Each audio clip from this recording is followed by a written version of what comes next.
Արգելի հայրենակիցներ, այս պահին գտնվում ենք Աչափնյակ վարչական շրջանի թիվ 126 դպրոցի բակում։ Ես եւ պարոն Հարոյանը այցելեցինք դպրոց, հանդիպեցինք տնօրինության հետ, տնօրենի եւ ուսուցչական անձնակազմի հետ խոսեցինք։ Դպրոցը ունի խնդիրներ,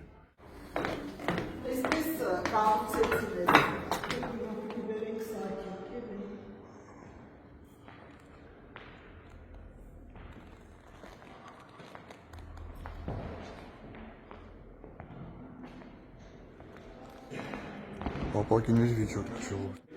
Հենց որ դահլիճի հարևանությամբ։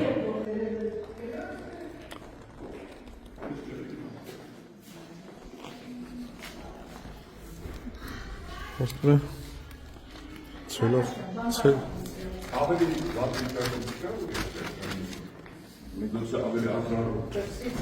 ցելոֆոնը պատած է ժողովուրդ, տեսեք։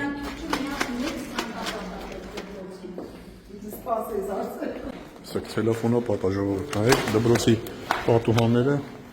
տեսեք, ցելոֆոնը պատա։ Ցելոֆոն են արել, որ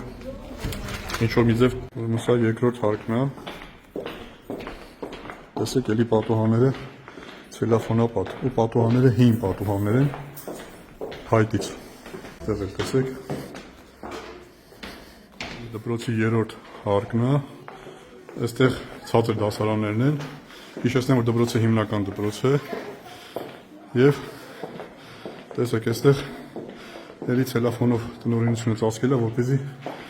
ջեռուցման հարցը ինչ-որ մի ձև թեթևացնի։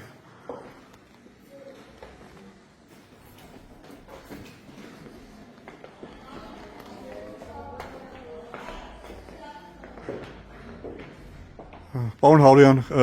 խնդրեմ մեկնաբանեք դպրոցը ինչ վիճակում է եւ ինչ խնդիրներ ունի եւ ընդհանրապես այս մի քանի րոպեն խնդրի ամփոփեք դպրոցի տնօրենի հետ նաեւ մեր հանդիպումը։ Հերթական ցավալի փաստ ենք նշում, որ Երևանում հանրակրթական դպրոցները բազմաթիվ խնդիրներ ունեն եւ այդ բազմաթիվ խնդիրները բերում են նաեւ եւ անձնակազմի եւ դպրոցականների առողջական խնդիրների վատթարացմանը, մասնավորապես ձմեռը առջևում եւ այս դպրոցում կան պատուհանի խնդիրներ, բազմաթիվ խնդիրներ, որոնք ուղղակի հրատապ լուծում են պահանջում։ Ինձ համար մասնավորապես շատ ցավալի է նաեւ այս փաստը նշել, որովհետեւ այստեղ է 42 տարի հայոց լեզու եւ գրականություն դասավանդել հարազատ մայրս Ասիա Մուսայելյանը։ Առաջին երկրորդ դասարան ես այցելել եմ այս դպրոց։ Դպրոցը անվանակոչվել է հետագայում Հենրի Մորգենթաուի անունով, որը Ամերիկայի դեսպանն էր ցեղասպանության տարիներին Թուրքիայի Օտոմանյան կայսրությունում եւ բազմիցս արձագանքել է հայերի խնդիրների ցեղասպանության սարսափելի դեպքերի մասին, շատ նվիրյալ է եղել նաեւ Հայաստանին եւ վերջերս էլ ըստ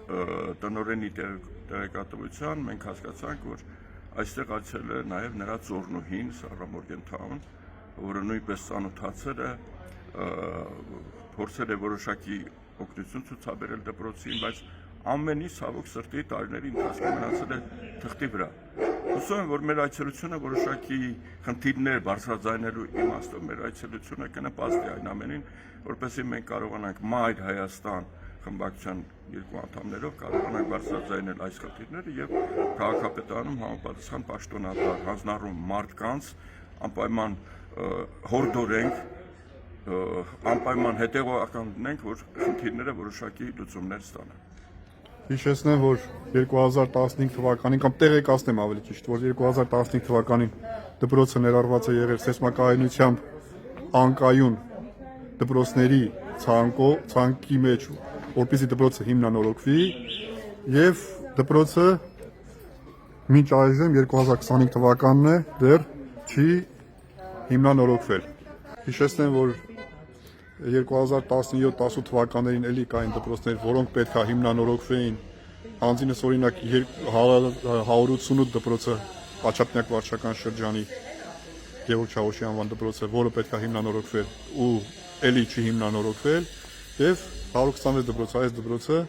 որը պետք է էլի վերանորոգվեր վերնշված իմ ասած ծրագրով էլի չի հիմնանորոգվել եւ գտնվում է շատ վատ վիճակում։ Դե ասեմ, որ դպրոցը ունի 190 աշակերտ, սակայն հնարավորությունները շատ ավելին են։ Այստեղ ժամանակին 1000-ի չափ աշակերտ է սովորել։ 36 հոգի, եթե ճիշտ եմ հիշում, աշխատակիցներ ունի դպրոցը։ Դպրոցը ունի շտաբ, հիմնանորոգման կարիք։ Նաև տեղեկացանք, որ դպրոցը այս պահին բուֆետ չունի, այնպես որ քաղաքային իշխանություն Տիգրան Ավինյան եւ մնացած պատասխանատու անձինք այստեղ անելիք ունեք, այս դպրոցի համար անելիք ունեք, ինչպես 156, ինչպես 188, այնպես էլ այս 126 դպրոցը խնդիրներ ունի եւ լուծման կարիք ունի։ Առաջիկա ծրագրերում անհրաժեշտ է ներառել այս դպրոցի հիմնանորոգումը եւ դպրոցը շտաբ հիմնանորոգել։